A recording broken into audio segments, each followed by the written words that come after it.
বঙ্গোপসাগরের উপর নিম্নচাপ রাজ্য ছেড়ে পাড়ি দিয়েছে ছত্তিশগড়ে, কিন্তু বৃষ্টির হাত থেকে কিন্তু নিস্তার নেই। দক্ষিণবঙ্গে বিক্ষিপ্ত বৃষ্টির সম্ভাবনা রয়েছে। অরিত্রিক ভট্টাচার্য আমাদের প্রতিনিধি রয়েছেন আমাদের সঙ্গে টেলিফোন লাইনে। অরিত্রিক, আগামী কয়েকদিন দুই বঙ্গে কেমন থাকবে পরিস্থিতি?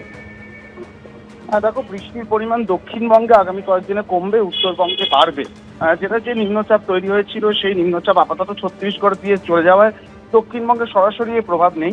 তবে আজকে কোথাও কোথাও ঝিরঝিরে বা হালকা বৃষ্টি হবে এবং পশ্চিম দিকের জেলাগুলিতে বাঁকুড়া, পুরুলিয়া, পূর্ব পশ্চিম বর্ধমান, বীরভূম, মুর্শিদাবাদে সেখানে হালকা থেকে মাঝারি বৃষ্টি, হলুদ সতর্কতা থাকবে। মঙ্গলবার থেকে দক্ষিণবঙ্গে আবারও বৃষ্টি বাড়তে পারে। আর উত্তরবঙ্গের ক্ষেত্রে যেটা দেখা যাচ্ছে যে আপাতত কিন্তু বৃষ্টি বাড়তে থাকবে এবং কাল এবং পরশু ভারী থেকে অতি ভারী বৃষ্টিরও সতর্কতা রয়েছে কিছু কিছু জেলায়। সেখানে কিন্তু বৃষ্টি বাড়বে। দক্ষিণবঙ্গে ধাপে ধাপে বৃষ্টি কমবে আগামী সোমবার পর্যন্ত। মঙ্গলবার থেকে বৃষ্টির পরিমাণ ফের বাড়তে পারে দক্ষিণ, এমনটাই জানাচ্ছে আলিপুর আবহাওয়া দপ্তর। ধন্যবাদ অরিত্রিক।